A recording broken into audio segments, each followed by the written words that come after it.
the speaker level output control. Okay, so there's this up here, which is the level control, but maybe I should save this till later, but we've also got, for the outputs of the amplifier itself, which goes to the house mix, a level control, but we'll come back to that, okay?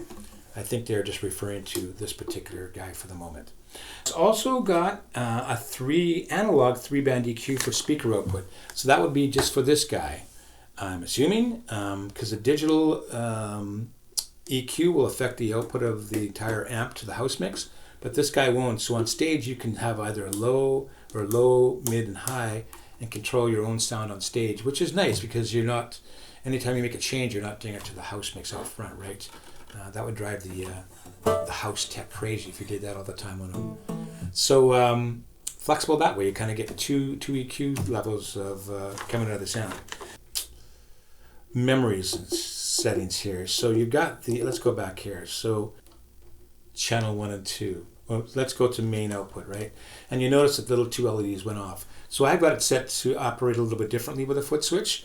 So right now I'm kind of back to the default spot, meaning that if I go to click one of these buttons, it's going to choose a memory store that I have, right? So right now, there's 2, there's 3. Get it a little bit louder in that one. That's more silent, but the same. This is quite loud. So I've got all these set up for different scenarios. So that allows you to toggle, and you can go back and forth with these guys, right? Now your foot switch will also enable these to go back and forth with your presets as well too, right?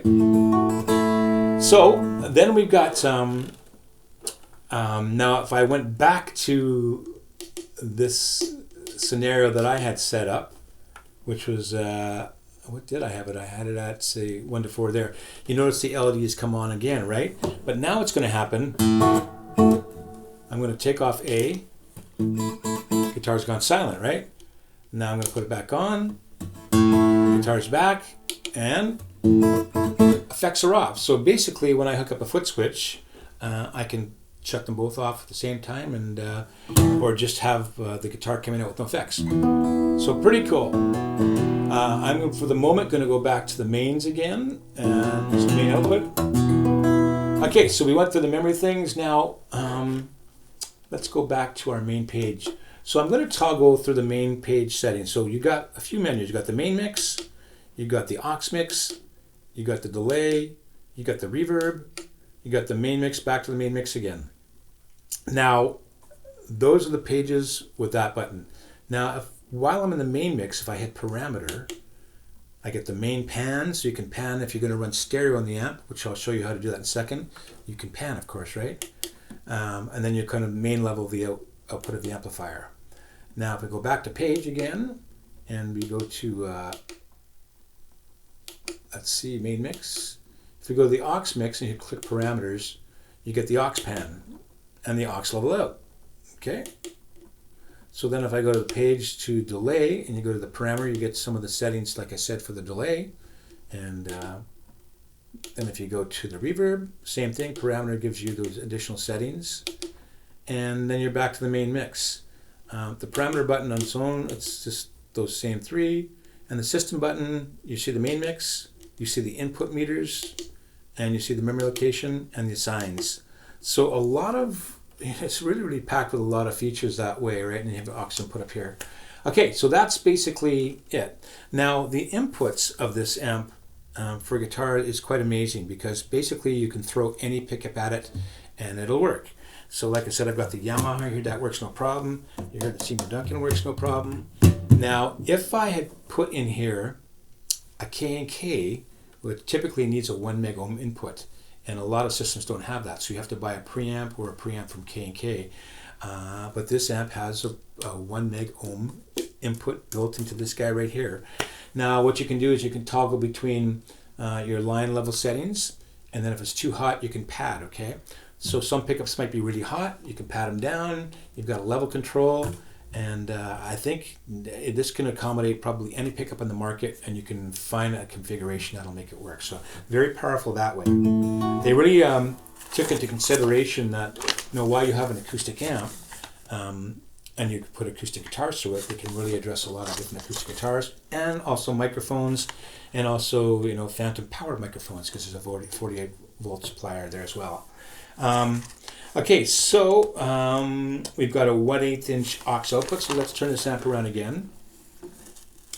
So as we can see here, we have we've got an output source. Now the output source is mixed with channel 1 and 2, which is the direct output, and then you have output 1. With the XLR outputs, typically they're like -4, -10 to go to your house system. But this little amp has a level that you can set. So the sound house guy will love you for that, because you can set a level that makes him really happy and not be fixed, and then you can have your own level on stage. So making everybody happy, which is awesome. And your sound guy will give you a gold star for that, right? And so then we have the right monitor output. Now, if you wanted to run stereo with the amp, because you can see in the amp you have pan settings, right? So if you wanted to run stereo, you take another amp and plug it into here, and then you can do the left and right thing, right? It's not something I would use, but if I get to have a gig where I have a lot of setup time, I'd love to use that, because especially when you're working with effects, you can get some really nice stereo things happening. Okay, so we have a ground lift switch, and of course the balanced XLRs. And this pot, I believe, only works with the XLRs. It does not work with the two left and right outputs, which are TRS as well, or 1/4 inch, but they'll be a fixed volume out.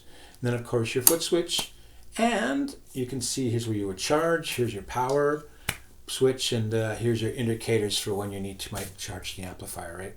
So a packed little powerhouse, and here's where your battery is. Now the LFP battery, let me just read you a bit about that, because it's something pretty special. This is called the LFP battery. It's the Life PO4 battery safety.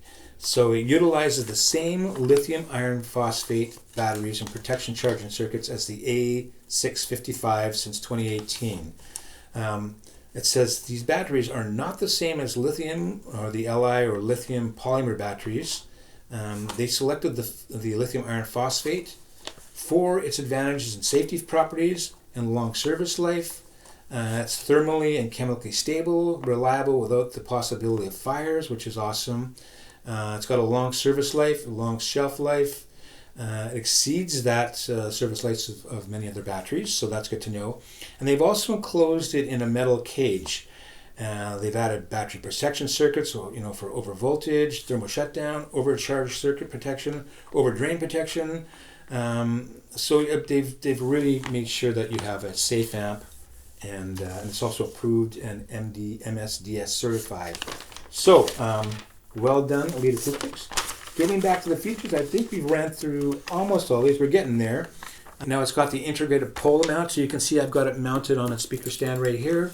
It weighs about 18 pounds, and the width is like 12.13, height is 11.13, and the depth is 10.55. So roughly speaking, 12 by 11 by 11 kind of thing, right?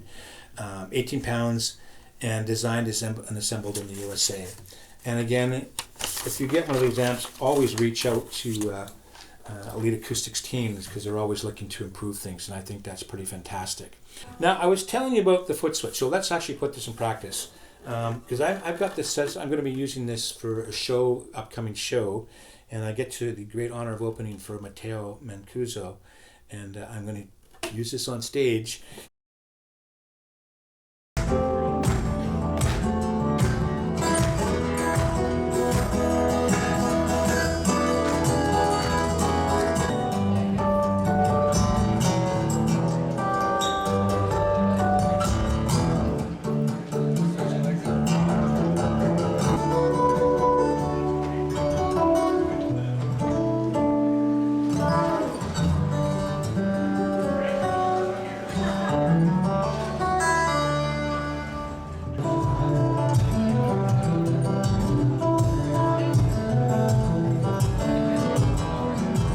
I'm going to plug it into a little foot switch like this.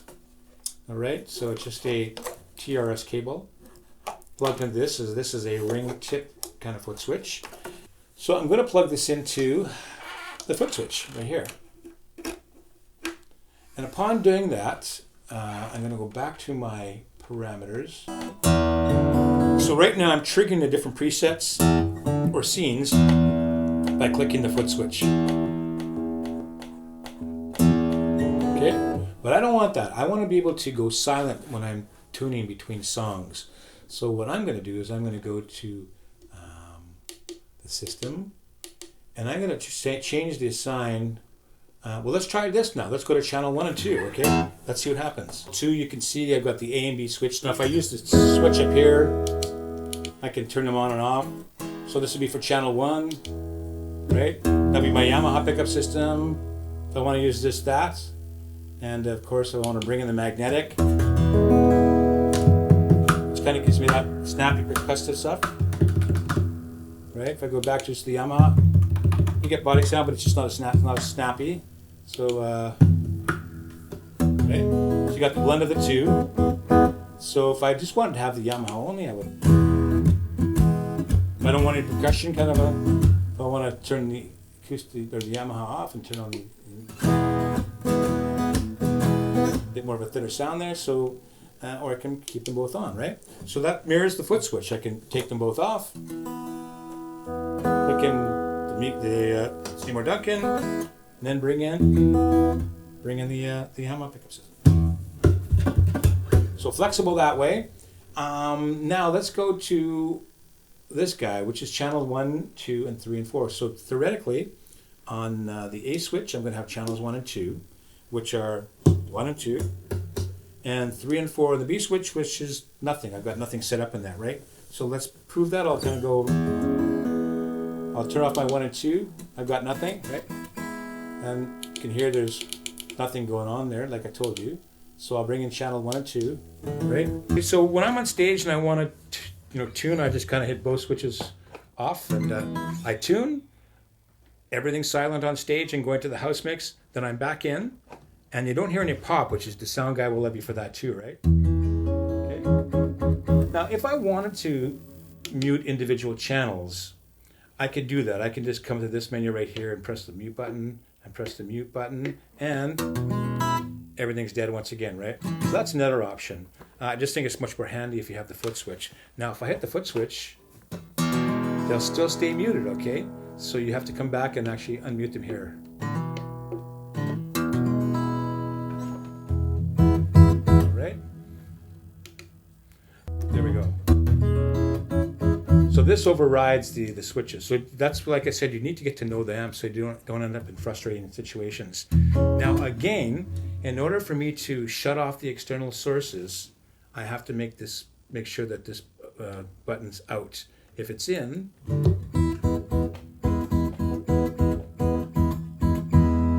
I cannot shut off the external source. So you got to make sure that the button's out, all right? And then I'm back in action. So powerful, and then of course it's they're all balanced, but you have the ground lift if you got any hum problems. All right, so I think that covers most of these features on this this little guy. I forgot to tell you about the mute. So the same would be for your aux mix. If you press it, hold it, it's going to mute, okay? I don't typically use the auxes myself, but I could someday.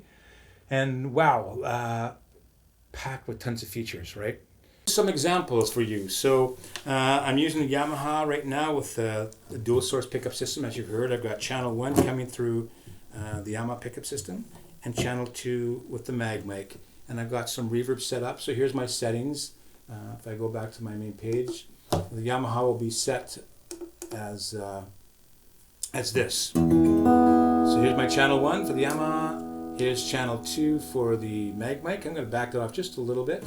And I'm going to look at the other settings. So channel 1 EQ is basically the lows rolled off a bit. I'm going to bring that up a little bit more.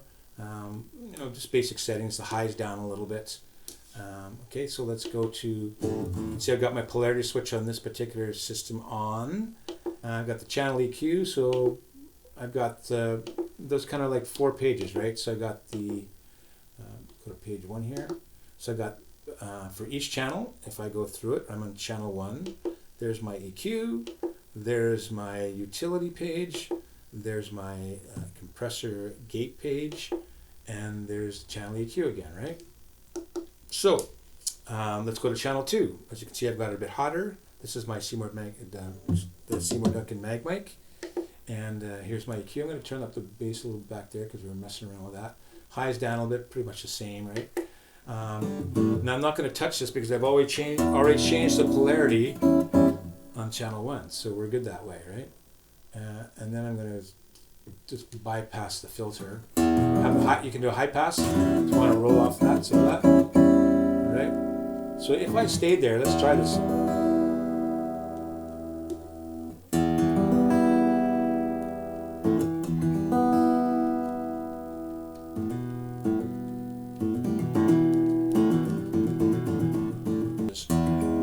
If you're having feedback issues with the guitar on stage, that's how you would kind of deal with it, right?